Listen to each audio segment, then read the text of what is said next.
Excel environment. Let's take a look at all the different elements that make up the Excel window.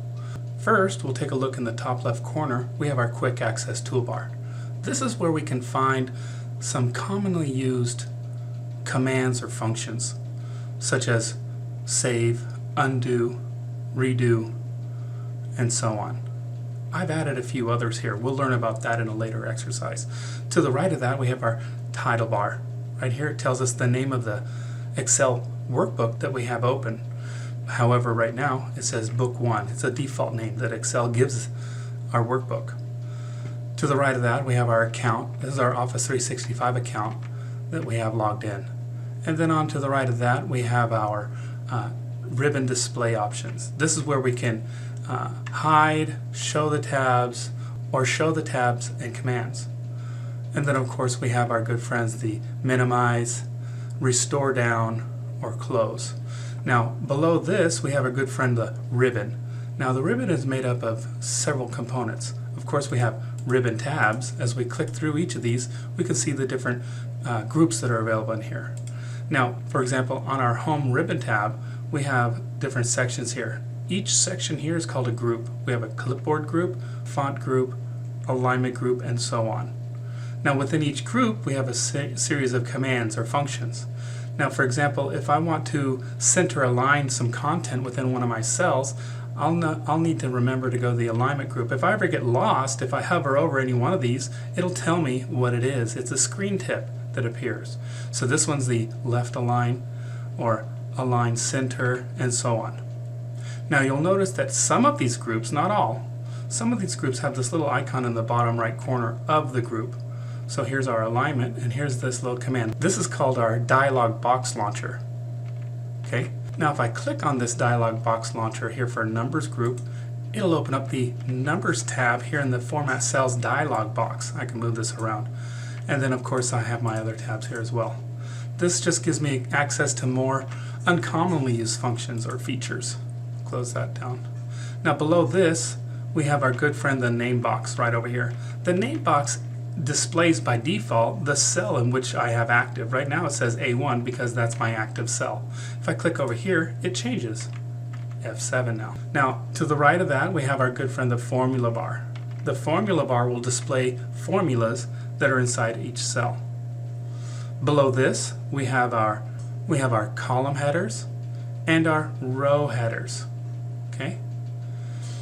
Now here within my active cell, of course when I click anywhere, it moves my active cell. A cell can be in one of two modes, either selected or active, or edit mode. When I double click, it's now in edit mode. Now I can type content. Now wherever I click to make my active cell, in the bottom right corner I have my good friend the fill handle. The fill handle we'll learn more about. This is where we can use to do a fill series, copy cells, fill a formula down, and such. Now at the very bottom I have my ribbon tab. Right now by default I only have one ribbon tab and it has a defaulted name of sheet 1. Over here is my new sheet button where I can click this and add a new sheet and give it a name and such. And to the left of this there's a couple of small arrows. Now in some cases you may have dozens and dozens of worksheets here which will be truncated underneath here.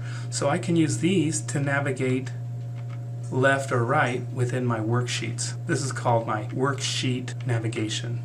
Now below this I have my good friend the status bar.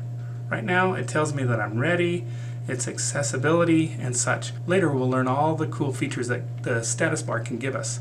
Now to the right of this we have our different views. Right now I'm in normal view. I also have access to my page layout view and then of course my page break preview. To the right of that we have our zoom bar.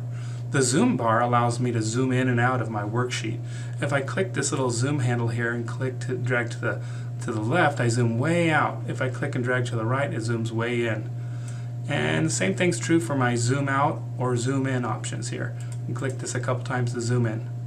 To the right of that I have my good friend the zoom level option. If I click this, it'll open up a little dialog box here for me and I can choose a specific zoom. Let me go to 200%. You can see it zooms in nicely.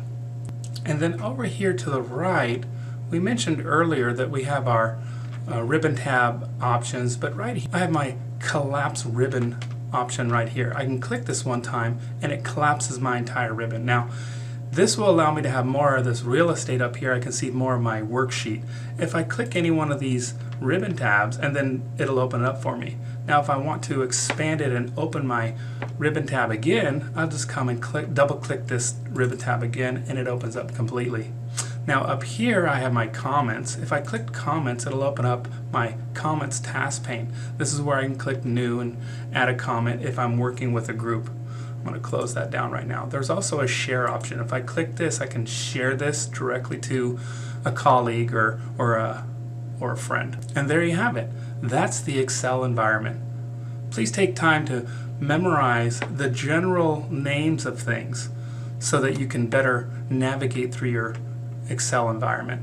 Thanks for joining me, and I'll see you in the next exercise.